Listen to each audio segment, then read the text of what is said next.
Hi guys, hope you're well. So today I wanted to create a short video because we've recently released a few developments up across various cities in the north of England.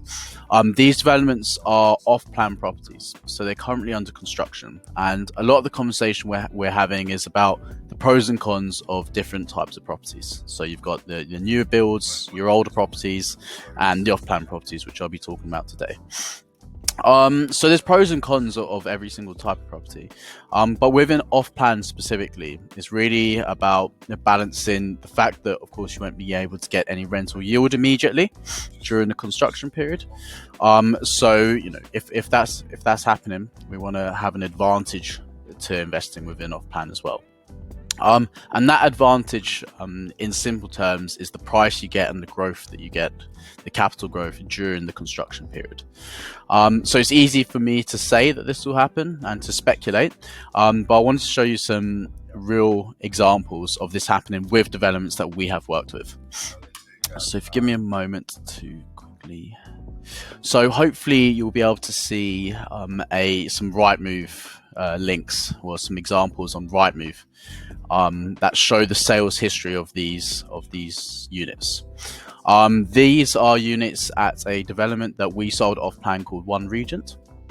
It's actually about 200 meters down the road from a development we're currently working with called Wardour Point or Regent Plaza. And so if we scroll down here, this really kind of proves what we're trying to say and where we're trying to essentially place our clients.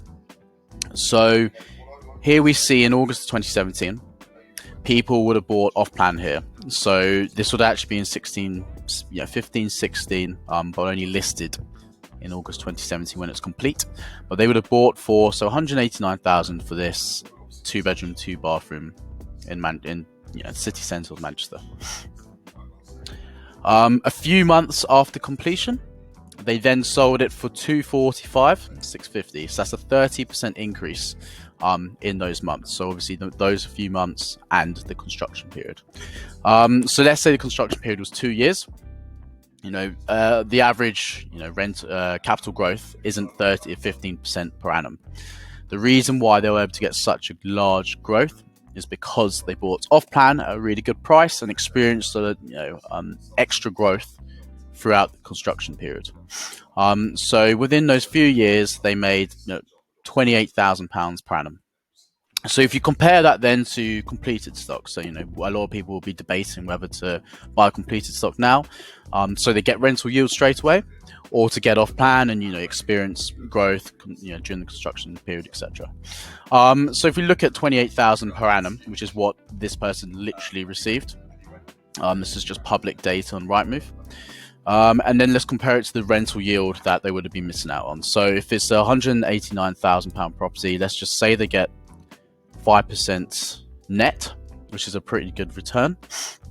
That's £9,480. So that is a third of what this person achieved through capital growth. So if you times that by 2, so £18,000 as opposed to 56,000. So that really kind of proves the advantages of investing off plan.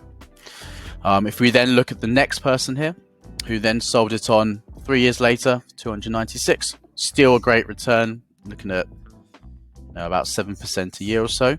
But you can really see where the major sort of growth was in this period between the construction and when they then sold it on. Obviously, there's a lot of other factors to consider.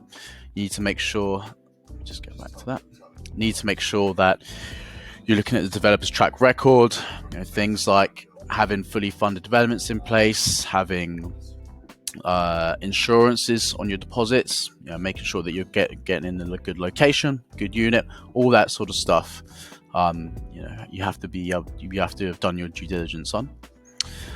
But hopefully this kind of explains to you guys why we're launching these new developments. One in Manchester, one in Sheffield that we've just released last week. Because what we want our clients to be is this first person.